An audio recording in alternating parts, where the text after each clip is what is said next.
Истокот на трепението кај стечајците ја наелектризира атмосферата на денешниот вореден состанок со нивното раководство.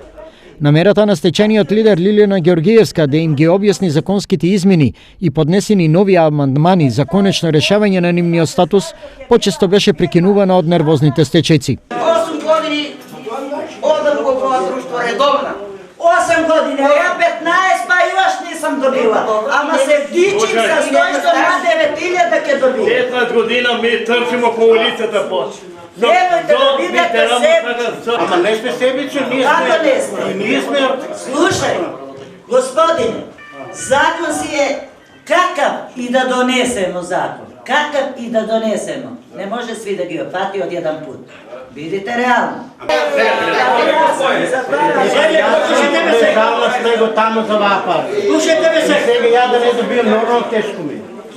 Со измените и дополненијата во законот за стечајците се опфаќаат сите стечајци од Македонија.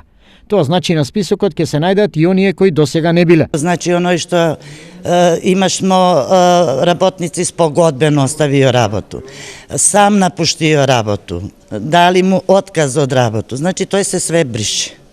Тој ќе ги опфати и оние акционерски друштва и приватизиране фирме, састои што само мора да има 15 година додека е била државна собственост фирма и 52 години жена, 55 мажи. Значи друго све отпада.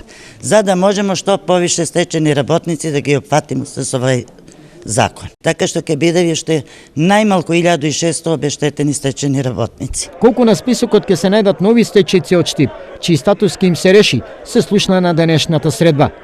Од Штип пуфната бројка околу 300 се добиени позитивни решенија, а околу 170-180 ќе бидат негативни, меѓутоа сега со овој закон ќе ги офана. Така да ќе се затвори ќе се заокружи бројката од 500. 20 октомври е новиот крајен рок до кога се верува дека ќе завршат административните процедури и новиот закон за стечајци со измените и амандманите ќе го изгласаат парламентарците. Тоа, како што велат стечајците, ќе се случи, но за нив на очекуваната 58 седница на парламентот.